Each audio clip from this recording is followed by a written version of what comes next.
நம்ம லைஃப்லலாம் பார்த்தீங்கன்னா ஒரு தடவையாச்சும் தோசைலாம் சாப்பிட்ருப்போம். ஆனால் அடித்து சொல்லுவேன், இது மாதிரி ஒரு மசாலா பன்னீர் தோசை நீங்கள் லைஃப்பில் சாப்பிட்ருக்கே மாட்டேன்னு. ஃபஸ்ட் அன்னபிஸ்ட் என்ன பண்ணுறாங்க பார்த்தீங்கன்னா, கல் நல்லாவே ஹீட் ஆனதுக்கப்புறம் அது தேவையான மேலே தண்ணியுமே தொலைச்சி விட்டு கல் நல்லாவே சுத்தம் பண்ணி எடுத்துக்கினாங்க. ஒரு கரண்டி நிறைய மாவுமே அள்ளி அந்த தோசைகள் நல்லாவே ஃபுல்லாகவே அப்ளை பண்ணி எடுத்துக்கினாங்க. அதுக்கப்புறம் என்ன பண்ணுறாங்க பார்த்தீங்கன்னா, புடிசாக கட் பண்ணி வச்சிருக்க வெங்காயம், தக்காளி, குடமிளகாலாம் எடுத்து மேலே போட்டு விட்டுறாங்க.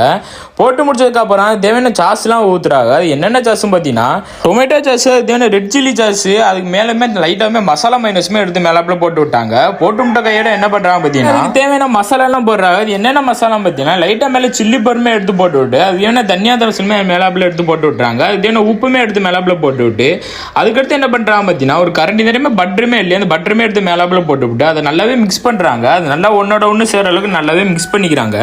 அதுக்கடுத்து நீங்க பண்ண வேண்டிய ஒரே விஷயம் தான், இப்போதான் நம்ம சேனல் புதுசாக பார்த்தீங்கன்னா மறக்காம சப்ஸ்கிரைப் பண்ணிக்கோங்க. அதுக்கு தேவையான ஒரு முழு சீஸுமே எடுத்து மேலாப்பில் அப்படியே திருவி விட்டாங்க. திருவிட்டு கையோட ஒரு மூடியுமே எடுத்து அந்த சீஸ் நல்லா மெல்ட் ஆகிற தண்ணி ஒரு மூடியை போட்டு நல்லாவே மூடி விட்டாங்க.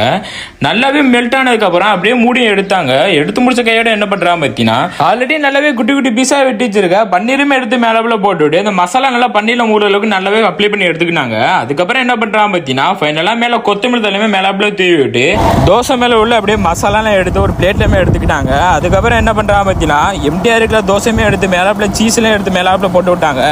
போட்டு விட்டு கையோட மேலே ஒரு 4-5 பீஸாவே கட் பண்ணி விட்டு அப்படியே மடிச்சு அப்படியே வச்சு கையிலையும் கொடுத்தாங்க. சாப்பிட்றதுக்கு ஒரு புதுவிதமான டேஸ்ட்டாகவே இருந்துச்சு. இதோட ப்ரைஸை கிட்டே நீங்களே சாக்கிடுவீங்க. 150 ருபீஸ் செல் பண்ணிக்கலாம். 150 ருபீஸ் இது ஒருத்தவங்கிட்டு மறக்காமல் கமெண்ட்ஸில் கமெண்ட் பண்ணுங்கள். அடுத்த வீடியோ பார்க்கலாம். Bye guys.